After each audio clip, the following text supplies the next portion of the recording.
Welcome to night number 5 of the Fast 8 Lifestyle Program. We're talking about health and weight optimization. I'm Dr. David DeRose.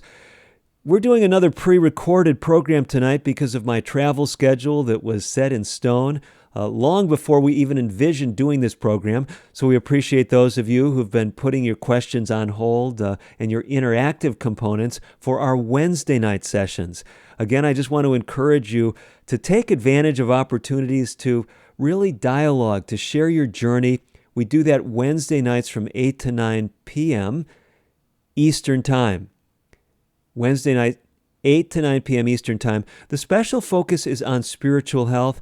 That is from a Christian perspective. If you don't share that worldview, that is okay. We've got folks basically who we've rolled out the red carpet to. Whether you're an agnostic or an atheist, Muslim or Buddhist, whether you say, I don't know what I believe, anybody can jump on and share. If some of the things we're sharing, you say, hey, this makes sense from my perspective as well. Or you can say, no, this doesn't connect. We want you, though, connecting with spiritual realities. These are the things that have to do with meaning and purpose in life. All of us are spiritual beings. So feel free to jump on. If you're not comfortable with joining us in real time, check out the pre-recorded episodes or the episodes that actually are recorded after the fact. Those are all live on Wednesday night. So here we are, back with night number 5 of the program. We're going to do something that we did last week. We're rolling this out both as a radio show and also on video for you to engage with. The video has additional graphics, additional footage to try to make it more engaging and more practical for you. But you'll notice it retains that radio element that is allowing this to go out as one of the regular episodes of a weekly radio show I've been hosting for some 20 years. It's currently called American Indian and Alaska Native Living. We're going to go right to the program and to the content for night number 5 right now. Welcome to American Indian and Alaska Native Living, a program designed to educate and inspire listeners throughout Indian country. American Indian and Alaska Native Living is hosted by Dr. David DeRose, a board-certified specialist in both internal medicine and preventive medicine. Dr. DeRose has a wide range of experience with Native health issues, and he is here today to help you learn more about your health. Here is Dr. DeRose. Welcome to American Indian and Alaska Native Living. I'm Dr. David DeRose. We are doing another special program this week that is actually bridging between two groups of folks. It's the folks who are regular listeners to this radio broadcast and the individuals who are joining us for our Fast 8 weight loss program. We actually call it a weight and health optimization program. And if you're a regular listener, you've been engaged with us in this program. If you're just joining us for today, we've got some really great news because it's going to be speaking to you about practical things. We're going to be speaking about physical activity. We're going to be speaking about rest. And we're going to be speaking about meal timing. All of those things are planned for today's edition of American Indian and Alaska Native Living. And I do want to welcome those of you that are joining the video edition, especially if you're joining it for our instant premiere on YouTube. If you're listening on radio and you say, boy, I'd love to see some of the video footage for this program because we'll have a number of graphics and other things that will add to this program's real appeal and its relevance for you, you can check it all out at timelesshealinginsights.org. That's www.timelesshealinginsights.org. Well, we want to dive right into the program. I know the last time we did this, actually it was our last week's episode, both of the radio show and of our Fast 8 program. I spent a fair amount of time trying to make sure that everybody who was a listener was kind of up to speed. If you're just jumping into this and you say, what is this guy talking about? Quick, just very brief overview. We've been helping people throughout the country and throughout the world on an 8-week journey to improve their health and weight. We call it Fast 8. That's simply the word fast, F-A-S-T, and the number 8. The reason for the name of the program: it is an 8-week program, thus 8 fits perfectly, but it is also a program that is built on 8 fasting strategies, things that you can employ that can help you be successful in trimming down. Now, I know a lot of people, when they hear fast, they're thinking about all the things they have to give up, but we're going to put that in a different context if you're hearing it just for the first time today, because we've really got some very exciting news, things that are really can revolutionize your life and health, even if you're at your ideal weight or if you feel you're underweight. The principles we'll be talking about in this episode, whether you're watching it or whether you're listening, is going to be, I believe, life-changing for many people if they've not engaged with these principles before. And I can tell you as a physician, I have found many people have not engaged with these practical strategies. So let's get right down to business. The goal for this week, so we're launching the 5th week of our program, and this is really a critical juncture. We've told people that up until really this week, you can jump on the, quote, 8-week program and get up to speed, finish the program. If you haven't jumped on to the program by this week, we're really telling folks, just go back to the very beginning, do the program in the 8 weeks that it was designed to be run. If you're just jumping on for the first time, you're excited about it, go right now to the Fast 8 website. Again, that address, www.timelesshealinginsights.org. Just go right there, and what you do is you sign up, you register, you'll get the full program handout. It has all kinds of graphics and information that we're going to be covering in this program and that we've covered in the 4 weeks prior to this. So that will bring you up to speed. You can work at it at your own pace and join us for the remaining 4 weeks of the program. So that's an overview of what we're doing. Now we're in week 5. I'm introducing you to week 5. We're kind of at the middle point of the program. It's 8 weeks. So this video was designed to air is right at the midway point. It's at the end of the 4th week, just before the beginning of the 5th week of 8 weeks. So right smack in the middle of the program. And what we do is we talk about the challenge for that week. This weekly challenge, and I've got the handout right in front of me on one of my devices, and it's focused on meal timing. And we want to spend some time talking about that. Let me just read the challenge for you. It says, this week's challenge: consume no calories after 3 p.m. each day. And then we say, why is this so important? Our bodies are metabolically different later in the day than closer to when we awaken. Research studies going back many decades have demonstrated that individuals tend to lose weight by simply eating earlier in the day, even if their total caloric intake is unchanged. So let me take you back in time, back into the 1970s, before I was even engaged in medical research, didn't have an MD degree after my name. At that point, actually, I had no idea that I would be a physician, I don't think. Well, maybe I was thinking about it in the 70s. Anyway, the first records of meal reversal research that I recall reading about came from the 1970s and a Dr. Armstrong. Armstrong got together a group of volunteers, and he gave them an opportunity to answer the question that might be on your mind today. And that was, does it make any difference what time of day you eat the calories as far as your weight? What he did, using the very same people and prescribed meals where everyone had to eat the same number of calories per day. In the design of the study, the same individuals at one point in the study were given those calories early in the day. They ate all the calories early in the day. At another point in the study, the same subjects ate the same amount of calories, the same meals, later in the day. What do you think Armstrong found? He found that when you eat the calories early in the day, same number of calories, you tend to lose weight.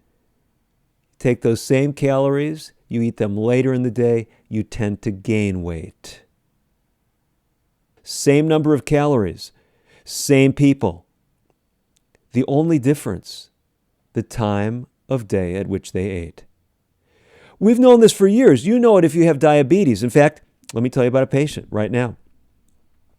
Just someone I was dealing with in telemedicine not all that long ago. This individual telling me a story I've heard, if not dozens of times, maybe even hundreds. Maybe that's a stretch, but it's a common scenario. People will go to bed with a good blood sugar. We'll call this guy Ralph. Ralph goes to bed. His blood sugar is 120. He does not eat anything before going to bed. He gets up in the morning and his blood sugar is 160. How could that be? How could it be? How could your blood sugar go up when you didn't eat anything? Well, basically, the way our bodies are designed is such that hormonally we are geared to be active early in the day. And one of the things that happen is you have a hormone called cortisol, and cortisol is put out in the early morning hours shortly before it's your normal time to rise, and that cortisol is designed to do what? It's designed to get you ready for the day. You say, well, what does it do? That whole hormonal process speaks to your liver and tells your liver to put out sugar. If you have diabetes or insulin resistance, the liver doesn't respond to that signaling appropriately and tends to put out more sugar than is appropriate. And as a result, what happens to your blood sugar? It goes up inappropriately. And so you wake up in the morning with a higher blood sugar. You hadn't eaten anything in the night. Sometimes you may have heard of it called the dawn phenomenon. Blood sugars rising early in the day. Now, you say, okay, well, what does all this have to do with meal timing? Why it's so critical for meal timing is because we're speaking about something extremely important. And that is to understand that physiologically you're different. Early in the day, your body is geared for productivity, performance. You look at study after study on breakfast eating, and what do you find? Whether you're looking at military recruits or people in the job market or children in school or senior citizens, you eat a good breakfast and you will perform better throughout the day because your body is looking for fuel because it is focused on productivity and performance early in the day. Later in the day, the whole picture changes. As we get closer to bedtime, your body is interested in what? Your body is interested in rebuilding. And so hormonally, you move into a phase that is designed to store calories or take calories and translate them into rebuilding. Now, that's great as far as rebuilding muscle and rebuilding other tissue that's suffered from some of the wear and tear of the day. But if you have excess calories in later in the day, you can guess what is going to be rebuilt or replenished, and that is the fat stores. So I could tell you story after story. People I've worked with over the years, they switch away from those heavy calories in the evening, eating more calories early in the day, and their weight comes down. Now, this may cause us to revisit something that I know some of you were scratching your heads about. Some of you were maybe even crying foul, like, Dr. DeRose, do you know what you're talking about? Because earlier in this program, one of the program goals, one of the options actually, and this is going back to week 2. I'm going to pull that up for us. So if you've got the handout in front of you, by the way, if you don't, the handout is absolutely free. I think by the time this handout is done, it's going to be a good 50 pages. I know some are already suggesting or thinking this would be good to put into a book form. Maybe we'll do that. No promises, but I think it would be great to put into a book form. But right now it's free as a handout. We continue to add to it each week. That's why we've encouraged you to make sure that you register for the program and not just download the handout.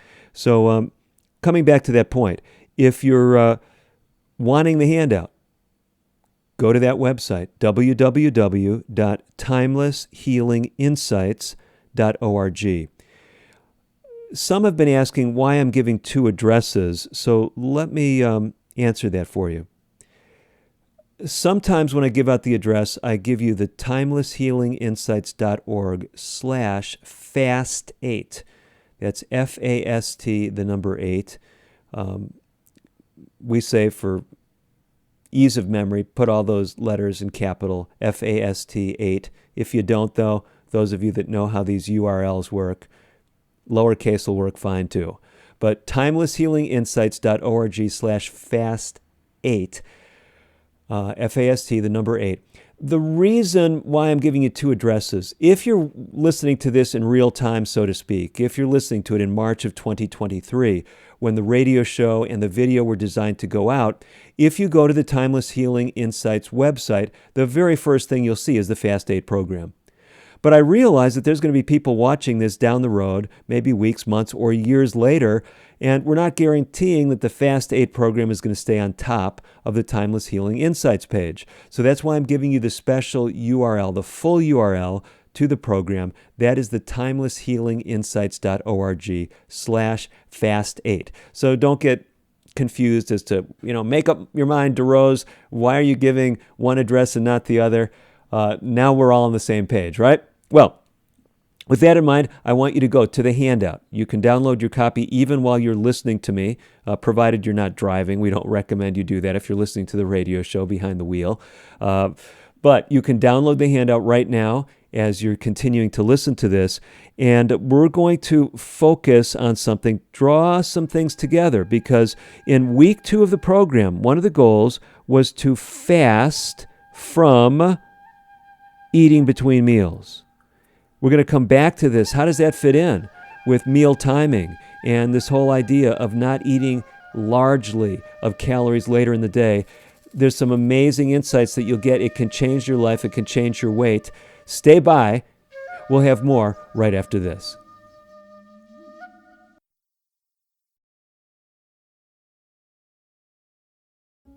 Timeless Healing Insights is here for you and for your whole person health.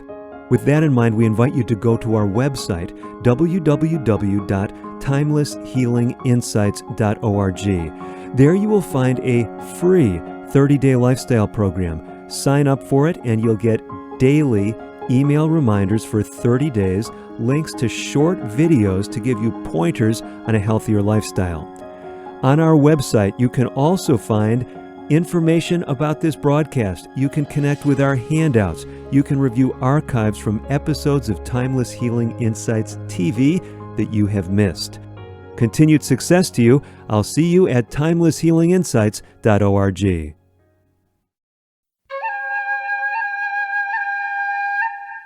You're listening to Dr. David DeRose on American Indian and Alaska Native Living. Your comments and questions are welcome. Call now at 1-800-775-HOPE.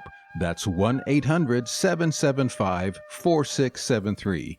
Here again is Dr. DeRose. Welcome back to American Indian and Alaska Native Living. I'm Dr. David DeRose.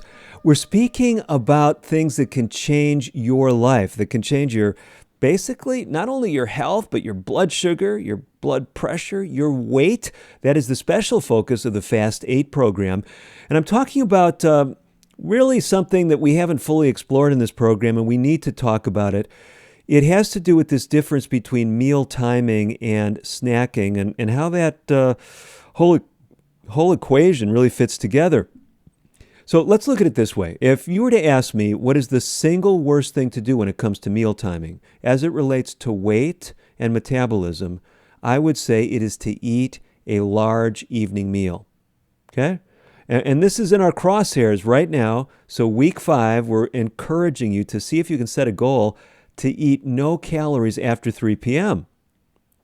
Now you say, well, I don't see any way I can do that. Well, just hang in there for a minute. Let me explain why this ties in with this goal, week 2 of the program. Week 2, we gave you a number of options, things that you could choose between. One of them was to eliminate snacking. So it was to fast from snacking.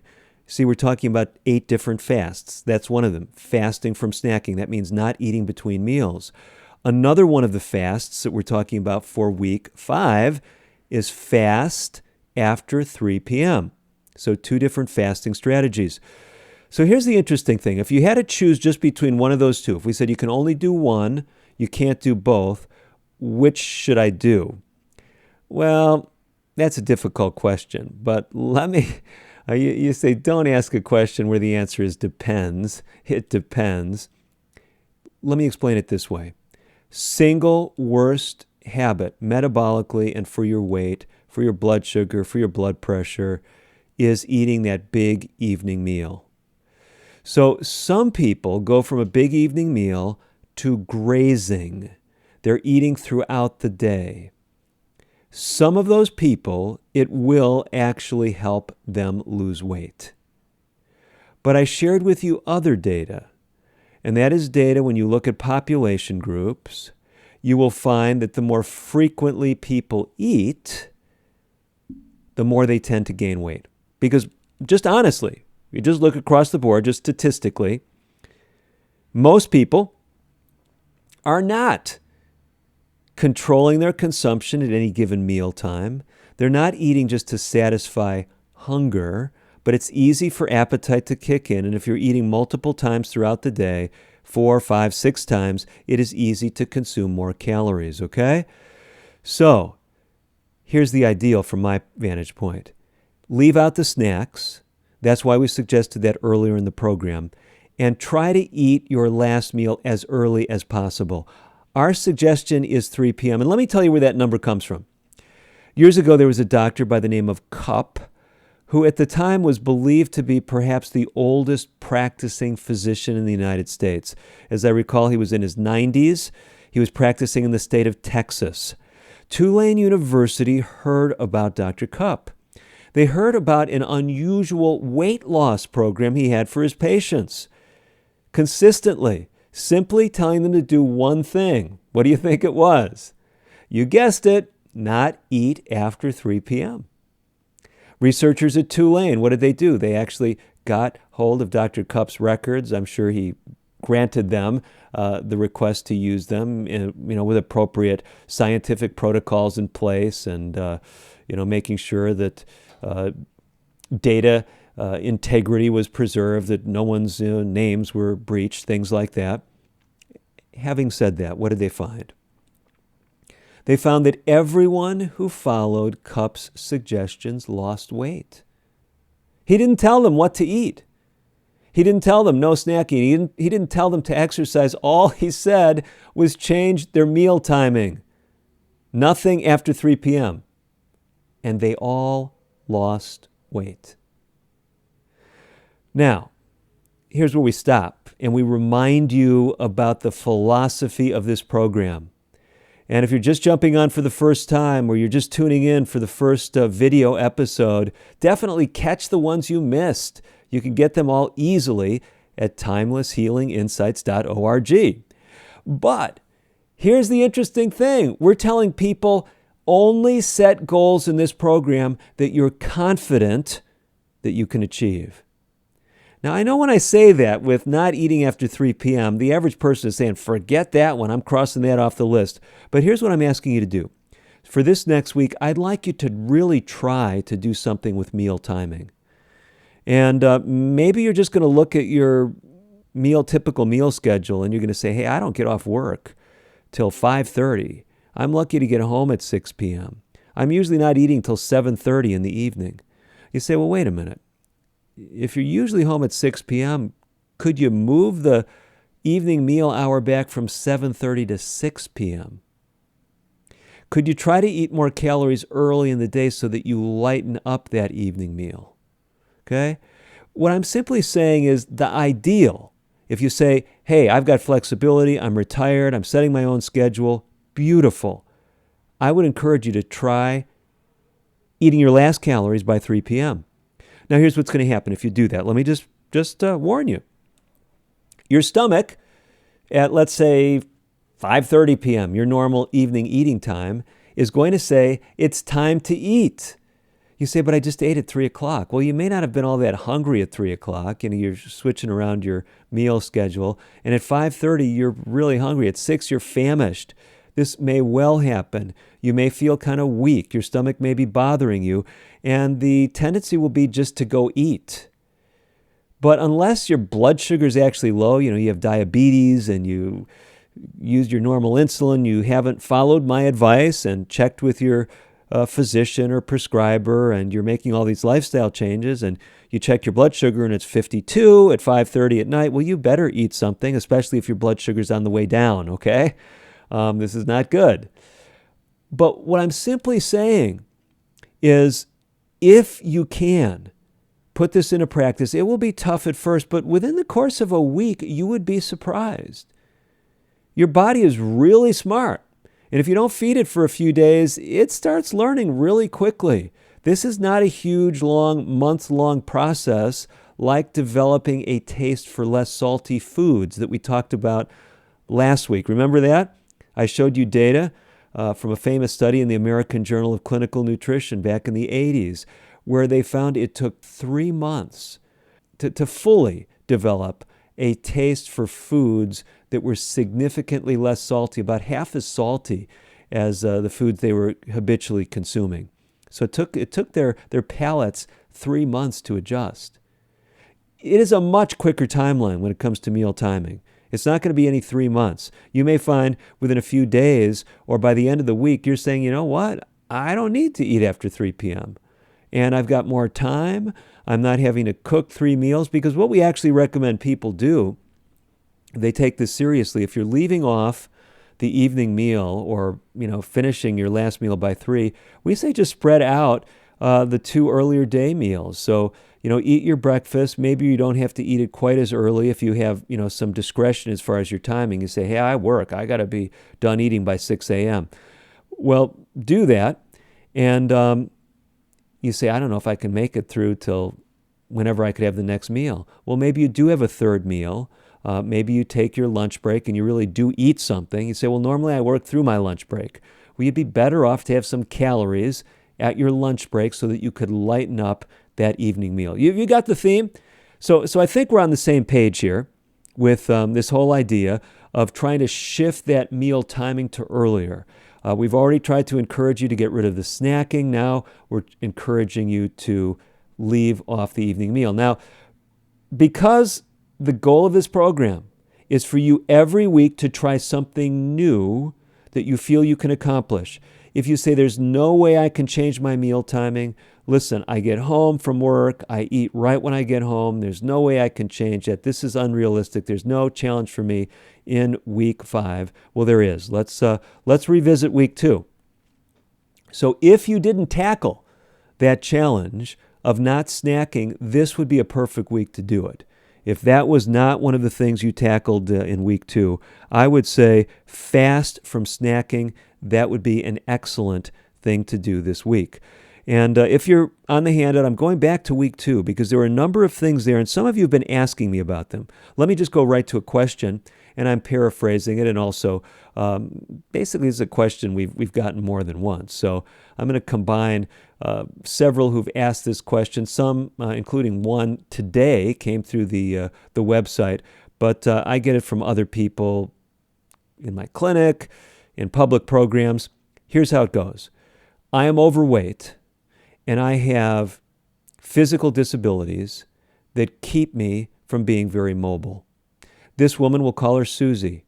She has neurological problems. She says it's a challenge for me just to get out of bed. I can do it. I can transfer to my wheelchair, get from the wheelchair to the bathroom. I can transfer myself. What can I do? I can't, my legs are not very functional. Well, here's what we say with physical activity. The message is do something. Many people can increase their physical activity in ways that, might be surprising to you. When we wrote our book, The Methuselah Factor, remember the last 30 chapters of this book are daily goals. Every day, another daily challenge. One of the days in that 30-day program, we challenge people to do something interesting. We actually entitled the chapter, Get a Grip. It is day 9 in the program. And if you're going through the free online program, the 30 Days to Better Health, you'll find a very similar goal there for day 9. Get a grip. You say, well, what is that talking about? Are you talking about stress management or what? What is Get a Grip all about? Well, I'm going there. It's actually chapter 23 in the book, day 9 of the program. And the reason why it's not chapter 9 is because the first 12, 14 chapters of the book are all dealing with the importance of, you guessed it, the Methuselah Factor. It's a book about improving the health of your circulation, improving your blood fluidity, and all the good things that it does for you. But day 9, get a grip. So you say, well, what is this all about?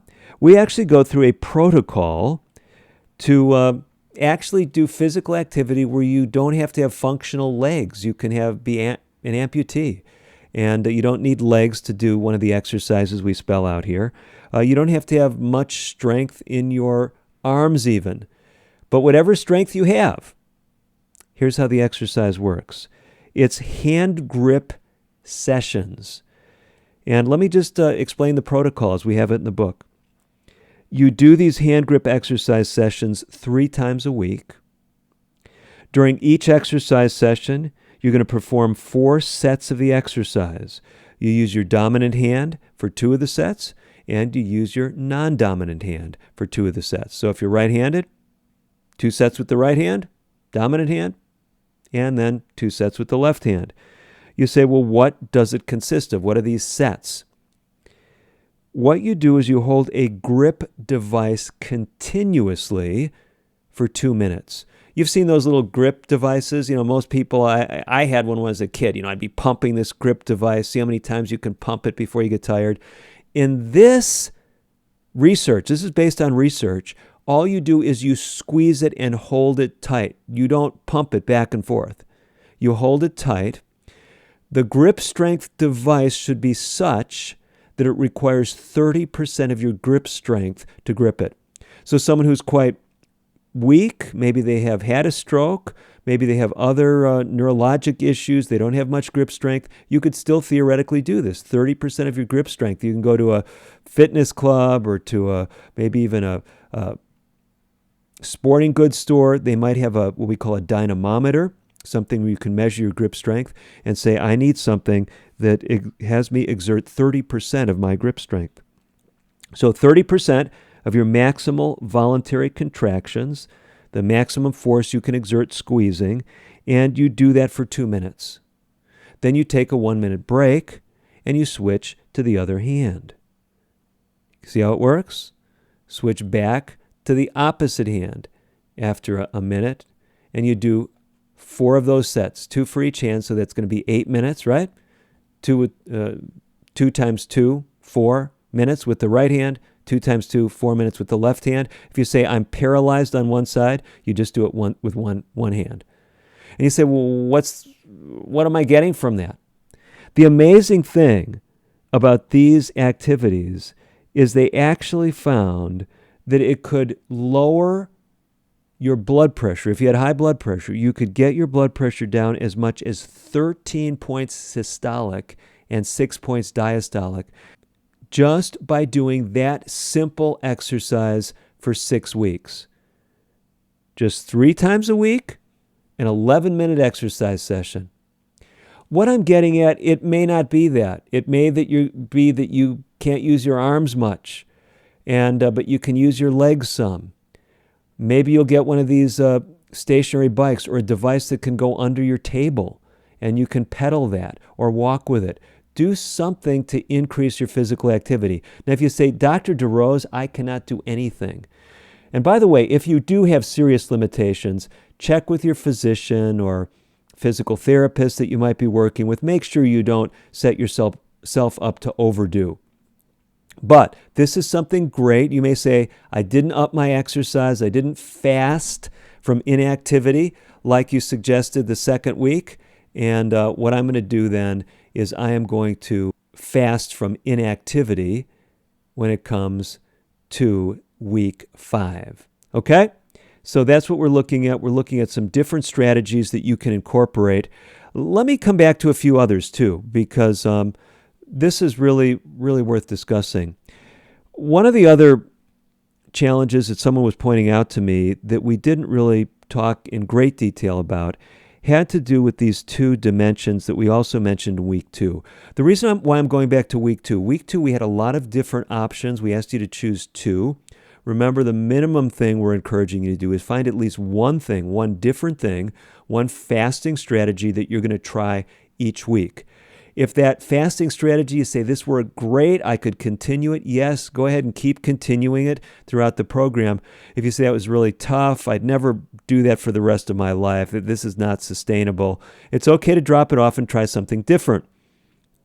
But during that second week, when we gave you a number of options, we had a couple of things that I want to draw your attention to. One was fasting from negativity. And we spoke a little bit about that. I want to talk a bit more about it today. And then the other one that's somewhat related is fast from judgmentalism. Fast from judgmentalism. And here's why we want to talk about these things in the middle of the Fast 8 program. It's very possible that where you're at right now, you may be like one of the folks who's been communicating with us, excited about what this program has been doing for them. You're excited because you've lost 5 pounds or you've lost 10 pounds. And we've heard from folks like that who've been seeing success already. But others of you may say, hey, I'm not seeing anything, or my weight is actually up. I'm just going to throw the towel in on this. I'm encouraging you not to do that. Some of the things that we've been talking about in this program, even though over the long haul they help you lose weight, you can actually gain weight in the short term, even though it's a weight-losing strategy. Let me come back to that example of exercise. If you've not been doing anything and you ramp up your physical activity, you can have sore muscles as a result.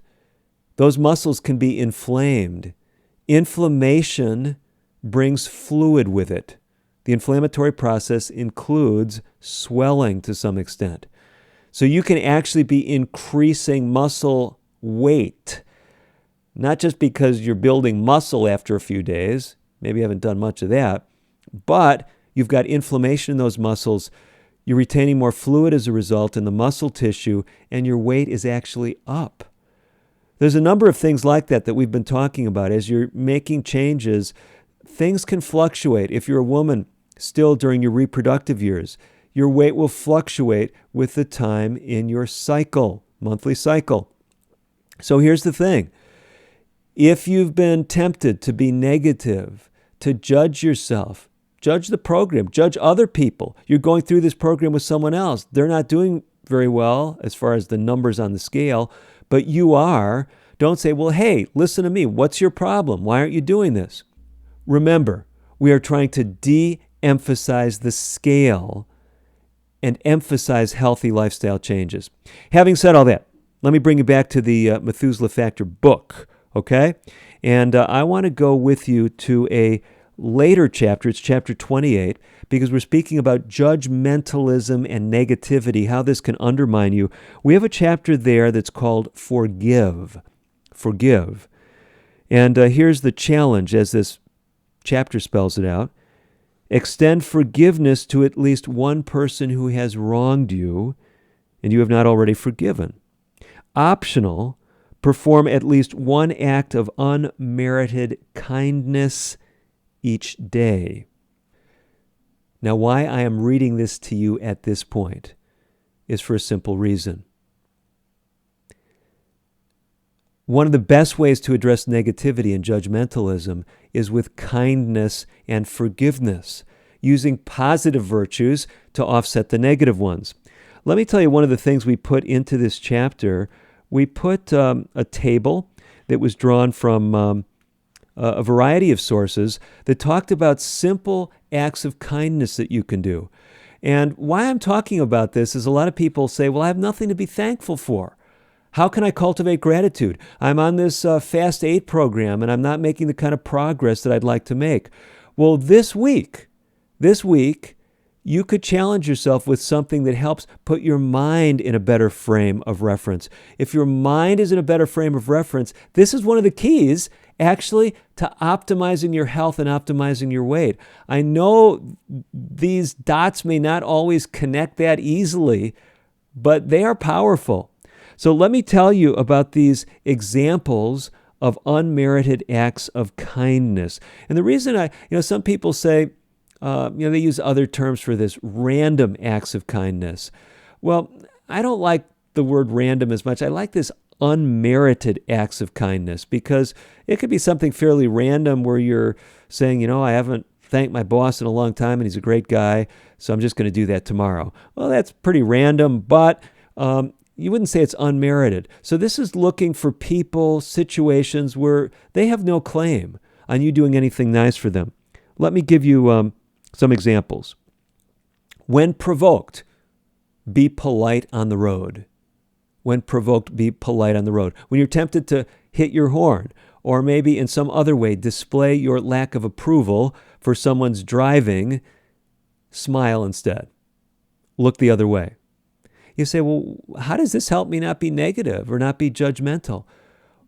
At the end of your day, when you think about what happened, when you're making a gratitude journal, you can be thankful that you exercised this principle, unmerited acts of kindness.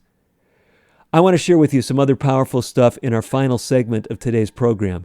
We do have to step away just briefly. If you are just jumping on with us, the program is called Fast 8. You can connect with full program materials at www.timelesshealinginsights.org. I am your host, your guide, Dr. David DeRose. I will be back with you right after these important messages.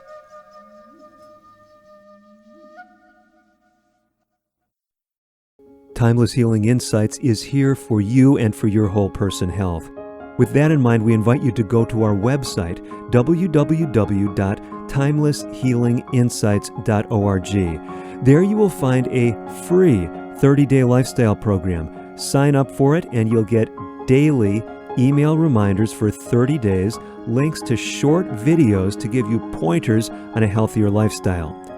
On our website, you can also find information about this broadcast. You can connect with our handouts. You can review archives from episodes of Timeless Healing Insights TV that you have missed. Continued success to you. I'll see you at timelesshealinginsights.org.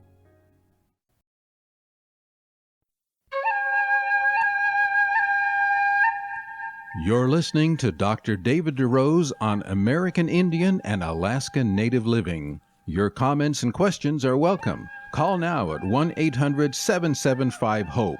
That's 1-800-775-4673. Here again is Dr. DeRose. Welcome back to American Indian and Alaska Native Living. I'm Dr. David DeRose.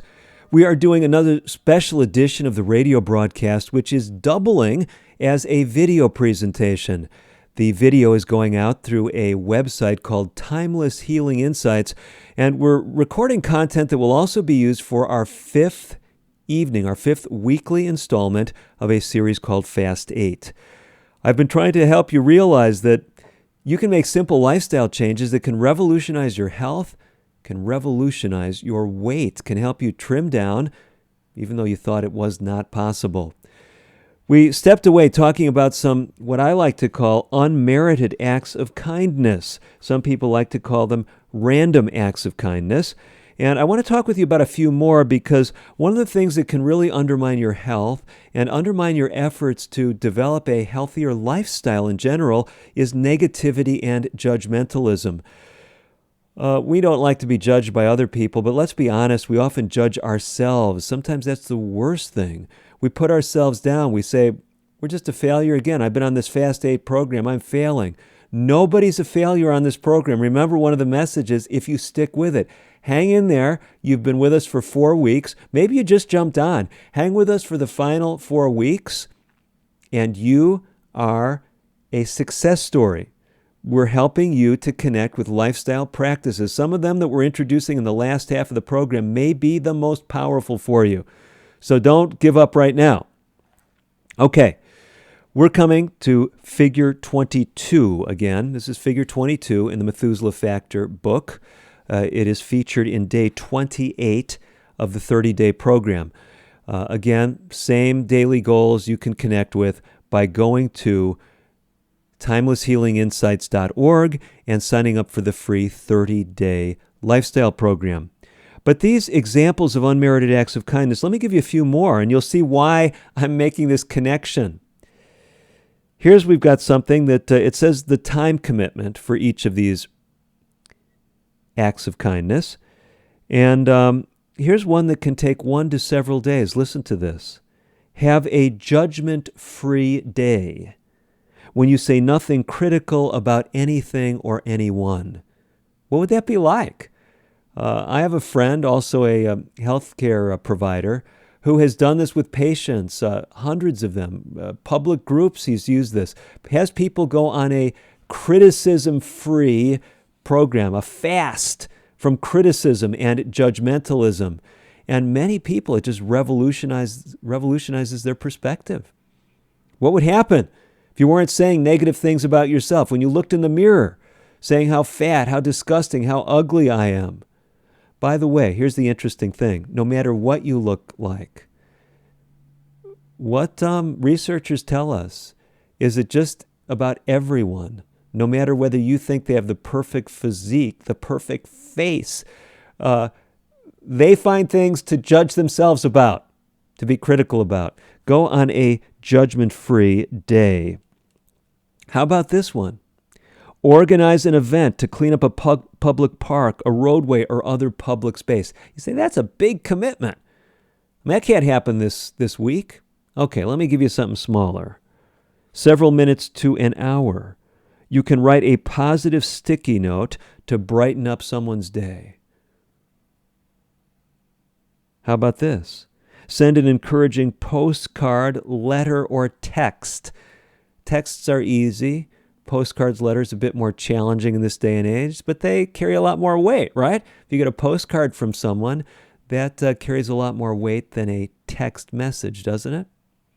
Anyway, the point is there's a lot of things you can do. So if you say, this week I can't change my meal timing, I know what the goal is.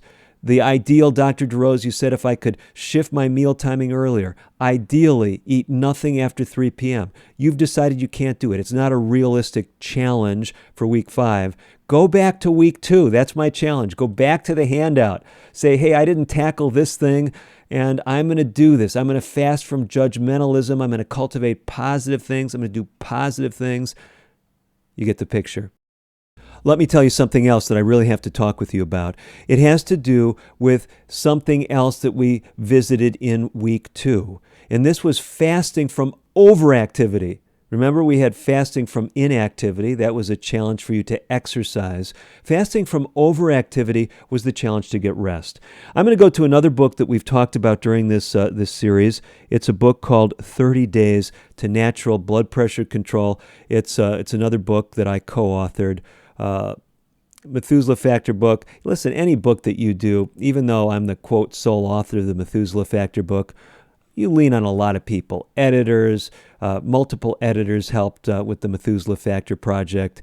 And the blood pressure book was a joint project, not just with editors, but also with other healthcare providers, Dr. Greg Steinke, Trudy Lee. In this book, one of the things that we knew from the research that was really raising blood pressures in America and the world was not getting enough sleep.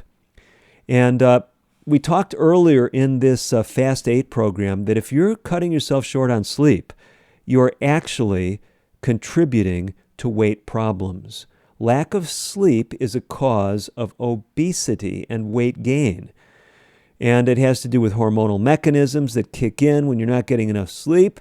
So some of you might have been frustrated and you said, week 2, I'm not choosing that one because I'd love to sleep more, but I've got insomnia. I can't sleep. Let's come back to it for week 5, especially if you're not going to do the challenge about changing the meal timing. I did want to speak with you about some of these other options that you've got. You can always go back to one of the other goals that you didn't implement. And if you said, you know what, I tried this, but I think there's some things I could do differently. I just want you trying something different each week. One of these lifestyle principles, because remember, at the end of 8 weeks, I want you to be able to say, here's 1 or 2 or maybe 3 things, but just one I'm happy with, that I really could do for the rest of my life. And we heard from a woman earlier in our series, she's been one of our participants, Melora Priest, how she did this. She tackled one lifestyle change, stuck with it. What happened? Her weight started coming down. When she felt like she had mastered that one, added another one. 2 or 3 years later, she is down 95 pounds. It is a powerful, powerful approach. What I'm going to is chapter 9 in this book. Chapter 9 in this book has our most extensive table, and I am planning to put that in the handout. We have gracious consent from the publisher that we can put this table in your handout for the Fast 8 program. Remember, if you haven't gotten the handout, please do it. And if you've got an older version that came out before week 5, it's not going to be in there. It is figure 9.5. And what we do is we go through sleep hygiene principles. Let me give you a few of them, things that you can do that can help with getting better sleep. Here's the first one. We've been talking about it already. It's getting regular exercise. The goal we have people working up to is 30 minutes a day. And if you say, well, I can hardly do anything.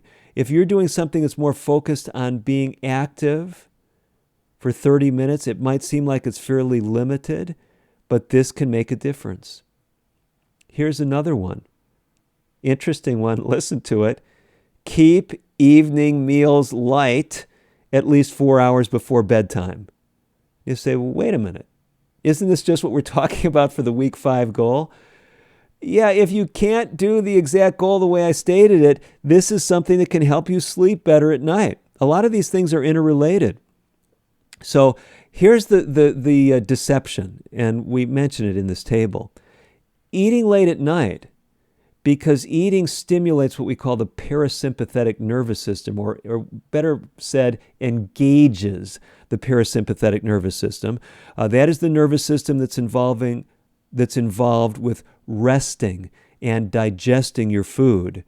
So when you activate that kind of works in contrast to what we call the sympathetic arm of your unconscious or autonomic nervous system. I know I'm throwing out a lot of terms, but the bottom line is this. Eating in itself will often help you feel more sleepy and rest. Many cultures, what do? They take a rest after they eat. Not the best if you have reflux, especially if you're laying down. But here's the point. This is not optimal for weight loss, especially at night. You don't want to eat before going to bed, even though it may help you fall asleep. You say, what can I do instead? That's why we're talking about these other things. Avoid caffeinated beverages. We've talked about that already in the program, but caffeine, especially after lunchtime in some people, if they're sensitive, can undermine their sleep quality. Nicotine, another stimulant that we've talked about, it too can undermine your ability to get to bed, to fall asleep. Now, here's something we really encourage, and that is to be on a regular sleep schedule. Even on days when you're not working, try to stay on the same schedule throughout the week. This will help your hormonal mechanisms to gear you down at an appropriate time to sleep and then help you get up at an appropriate time to wake up. Let me give you one other thing here, and that is mentally prepare for sleep. That is, wind down mentally before bedtime. This is a critical strategy. Don't be taking all the problems of the week or the day and carrying them with you right up until bedtime. A lot more great strategies in the book, and we'll put in that handout for you, the table that I've been quoting from. That could be your goal for week 5. If you can't change your meal timing, moving those calories earlier in the day, pick out one of the other goals. I'm glad you were able to join us for today's edition of American Indian and Alaska Native Living. We've been giving you practical strategies that can help your health and help your weight. We call it the Fast 8 program. Engage with the program at timelesshealinginsights.org. That's www.timelesshealinginsights.org. For all of us at American Indian and Alaska Native Living, I'm Dr. David DeRose, as always, wishing you the very best of health.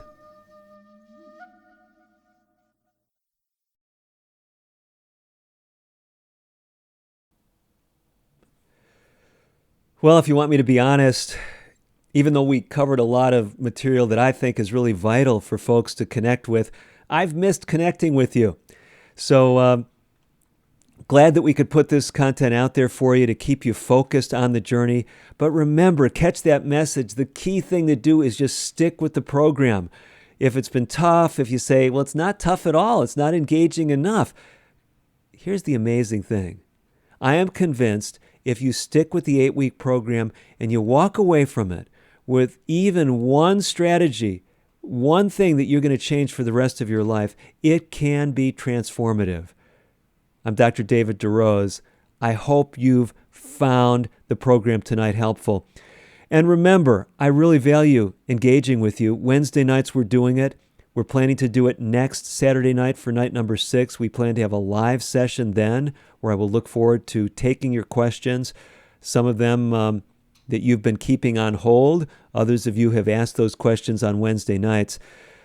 If you're looking to connect with the material, I know you've heard it multiple times, but it's easy to do. Simply go to the Fast 8 website, www.timelesshealinginsights.org/fast8.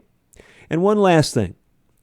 Some of you noticed when we closed our last week's program, we had a slide up that was talking about a free devotional program that we have. This is something, a kind of spiritual, inspirational thoughts, put out many years ago in a classic devotional called The Upward Look. I have recently read through that entire book, and you can get those free audios. You can sign up for it every day in your inbox to your device. You'll get a link to the reading for that day. It's 3 or 4 minutes long. You have a link that gives you the full context if you want to follow along with it in print as I read. Or if you're just in your car, you say, I really didn't have any chance to get a spiritual recharge. Or maybe it's your lunch break, and it's a short lunch break, but you can squeeze in 3 or 4 minutes to listen while you're eating. It's a great resource. We've got that showing up for you. It's simply by going to timelesshealinginsights.org. You'll see the option for the devotional. You'll also see the direct website displayed on the screen. Thank you for joining us again for Week 5. Stay by. We're halfway through. Exciting things yet to come on this Fast 8 journey. I'm Dr. DeRose.